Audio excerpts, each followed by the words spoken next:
जय माता दी।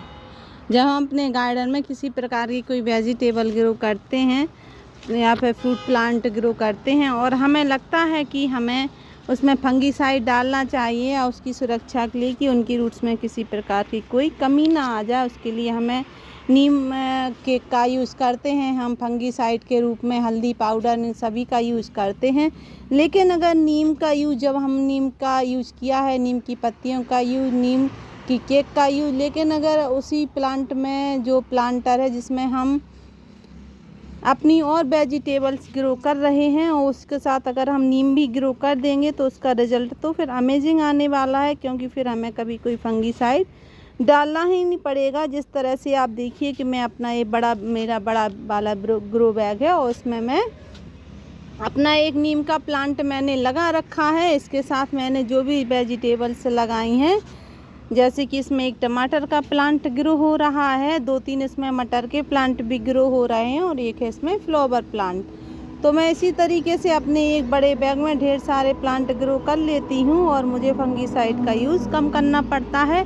और उनके प्लांट तो आप देख ही सकते हैं, हमारे मटर के जो प्लांट है इतनी सारी फ्लावरिंग हो रही है इसमें ढेर सारी, और काफ़ी हेल्दी हमारे प्लांट हैं।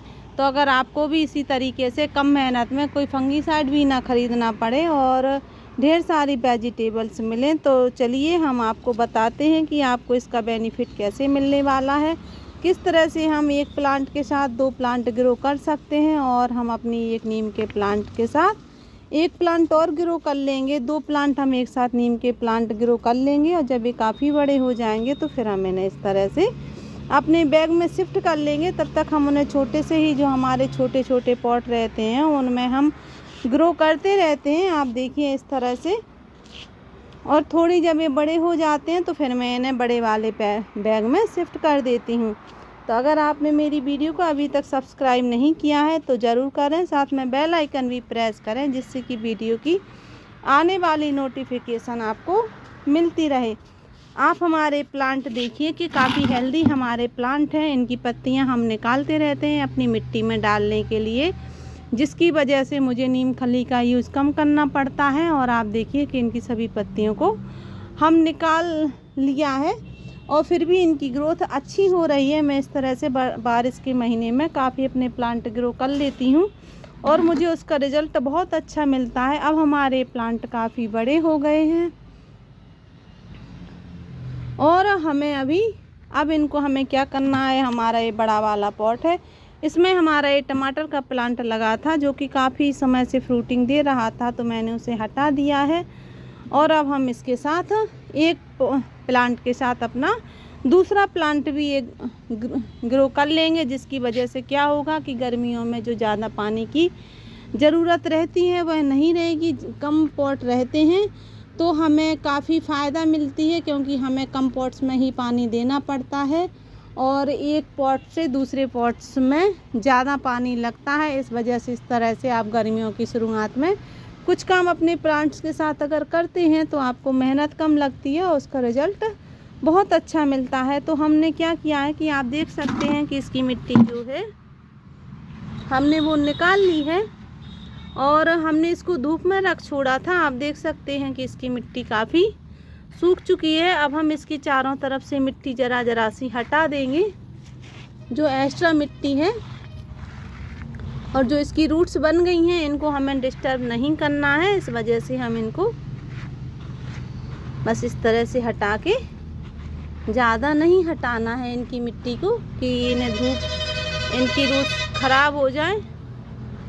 और फिर हमें क्या करना है कि हमें इसके साथ मिट्टी तैयार करनी है। तो मैं हमेशा मिट्टी तैयार करके रखती हूँ, पर इस बार मेरे पास मिट्टी तैयार नहीं थी, क्योंकि मेरे पास मिट्टी थी ही नहीं।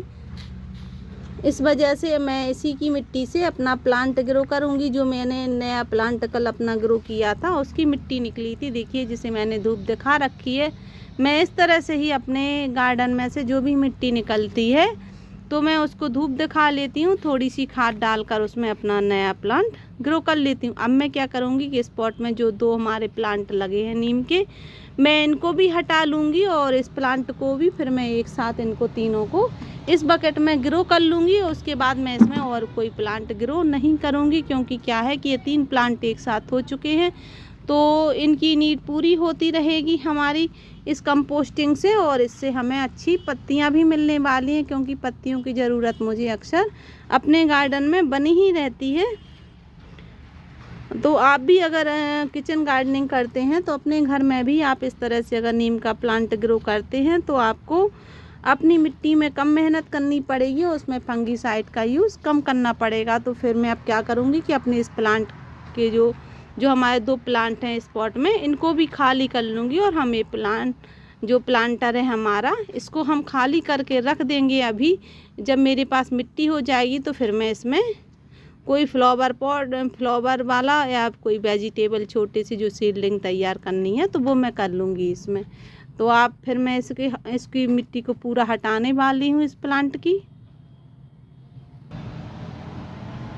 आप देखिए कि मैंने जो ये अपना पॉट लिया है इसमें काफ़ी सारे होल कर लिए हैं, क्योंकि जब भी हम कोई प्लांट ग्रो करते हैं तो उसमें होल होना ज़रूरी रहता है, वरना उसका अगर पानी नहीं निकलेगा ड्रेनेज होल के द्वारा प्लांट में तो हमारा प्लांट सड़ सकता है। इसलिए आप देखिए कि इसमें मैंने 4-5 होल कर लिए हैं इस तरह से। अगर आपके जो आपने होल किए हैं अगर बंद हो गए हैं किसी कारण से तो आप इन्हें खोल लीजिए, जिसकी वजह से इनका ड्रेनेज सिस्टम अच्छा बना रहे। और फिर अब हम इसके लिए फिर हमें क्या करना है कि जो हमारे होल थे उनमें हम इस तरह से कोई भी टिकरी या कोई भी ऐसी चीज़ लगा देंगे जिसकी वजह से इसमें से पानी बाहर तो निकलता रहे पर मिट्टी बाहर ना निकले, और मिट्टी बाहर नहीं निकलेगी तो इसके होल भी बंद नहीं होंगे। अब हमें इसके लिए मिट्टी तैयार करनी है। तो मिट्टी तैयार हम कैसे करेंगे, हमारी ये पुरानी मिट्टी है, पुरानी क्या किचनी कंपोस्ट की मिट्टी है। हमारे घर में जो हम किचन कंपोस्ट से मिट्टी तैयार करते हैं वही मिट्टी है, और वह हमने सुखा ली है, कल खाली की थी एक पॉट से, और उसी में से हमने इसमें एक अच्छे से धूप दिखा ली है करीब 2-3 घंटे की। उसके बाद अब हम क्या करेंगे कि अब हम इसमें अब थोड़ी सी कंपोस्टिंग मिला देंगे, जिसकी वजह से इसकी पावर शक्ति थोड़ी ज़्यादा हो जाएगी।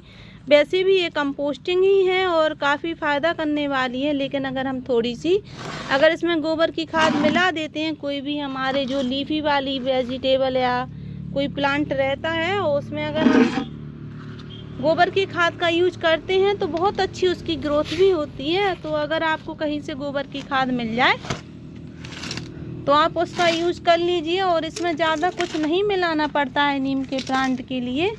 तो हमने क्या किया है कि इसमें गोबर की खाद का यूज किया है, और थोड़ा सा मैंने इसमें केवल राख का पाउडर डाल दिया था। अगर आपके पास राख का पाउडर है तो आप इसमें राख का पाउडर का यूज कर सकते हैं, अगर नहीं है तो भी आप स्किप कर सकते हैं, क्योंकि इसमें इस मिट्टी को ज़्यादा ज़रूरत नहीं रहती है किसी भी कंपोस्टिंग की। पर हाँ, अगर आपके पास कोई चिकनी मिट्टी है तो फिर ये प्लांट आपका ग्रो नहीं होगा। आपको इसमें 50% कंपोस्ट का यूज ज़रूर करना पड़ेगा। अब 50% कंपोस्ट में आप गोबर की खाद, लीफ कंपोस्ट जो पत्तियों से खाद बनती है, या फिर किचन कंपोस्ट का यूज ज़रूर करना है, जिसकी वजह से इसकी मिट्टी भुरभुरी हो जाए और इसके प्लांट में जो रूट्स बनेंगी वो काफ़ी अच्छे से बन जाएं। अब हमें क्या करना है कि हम इसमें इस मिट्टी को भरेंगे, और साथ में हमें जो हमारे प्लांट हैं हमने देखिए निकाल के रखे हैं उस पॉट में से, उनकी रूट्स काफ़ी बड़ी हो गई थी तो मुझे पूरा खाली करना पड़ा और मिट्टी के साथ नहीं निकल पाए। पर इनकी रूट्स बिल्कुल भी ख़राब नहीं हुई हैं, इस वजह से हमारे ग्रो अच्छे से हो जाएंगे। और इनकी रूट्स देखिए कितने अच्छे से फैली हैं। ये बारिश में हमने ग्रो किए थे इनको, और बारिश से ज़्यादा समय नहीं हुआ है और 5-6 महीने में ये प्लांट हमारे इतने बड़े हो चुके हैं। अब हमें क्या करना है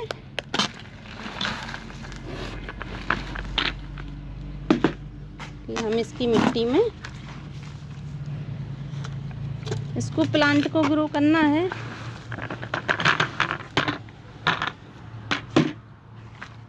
तो हमने इधर नीचे मिट्टी बिछा ली है। मेरे पास आज किचन कंपोस्ट नहीं है, वरना मैं अक्सर क्या करती हूँ कि इसके नीचे किचन कंपोस्ट लगा देती हूँ या पत्तों की जो लेयर रहती है वो लगा देती हूँ, तो उसके बाद ही प्लांट ग्रो करती हूँ। पर मेरे पास इस समय नहीं है किचन कंपोस्ट, ना ही पत्तों की खाद है, इस वजह से मुझे आज मिट्टी में ही ग्रो करना पड़ रहा है। पर मिट्टी इस बार मेरे पास है। बस हम क्या करेंगे कि इनको करके फिर हम इसको इसमें रखेंगे। आप देखिए कि मैंने इसमें इसको अच्छे से शिफ्ट कर लिया है इन तीनों प्लांट को, देखिए। और अब हम इसमें मिट्टी अच्छे से भर देंगे। उससे क्या होगा, और अब अभी धूप है इस वजह से वैसे तो कोई भी प्लांट धूप में ग्रो नहीं करना चाहिए, पर सर्दियों की धूप ज़्यादा तेज़ नहीं रहती है। और अगर आपके यहाँ ज़्यादा तेज़ धूप पड़ रही है तो फिर आपको इसको, जब आप प्लांट इसका लगा लें तो फिर आपको इसको छाया वाली जगह पर रखना है करीब 2 दिन के लिए। 2 दिन के बाद फिर आप इसको धूप में रख सकते हैं, जिससे कि इसको ख़राब होने के इसके चांस बिल्कुल भी नहीं रहेंगे और आपका प्लांट बहुत अच्छे से ग्रो भी हो जाएगा और इनकी रूट्स जो हैं वो मिट्टी में अच्छे से सेट हो जाएंगी। फिर आपको क्या करना है, इस तरह से आप इसको जब आप प्रेस करेंगे तो इनकी रूट्स में जो अगर अच्छे से मिट्टी नहीं पहुंच पाई है या खाद नहीं पहुंच पाई है तो पहुंच जाती है। और आप देखेंगे कि जब हमने भरा था तो इसकी रूट्स नहीं दिख रही थी, और आप देखिए कि अब इसकी रूट्स दिखने लगी हैं, क्योंकि इसमें साइड से अगर जगह थी इस वजह से उसमें मिट्टी सेट हो गई है। तो हम इसमें इतना भरेंगे इसमें मिट्टी कि इसकी जो रूट्स हैं इनको अच्छे से ढक देना है।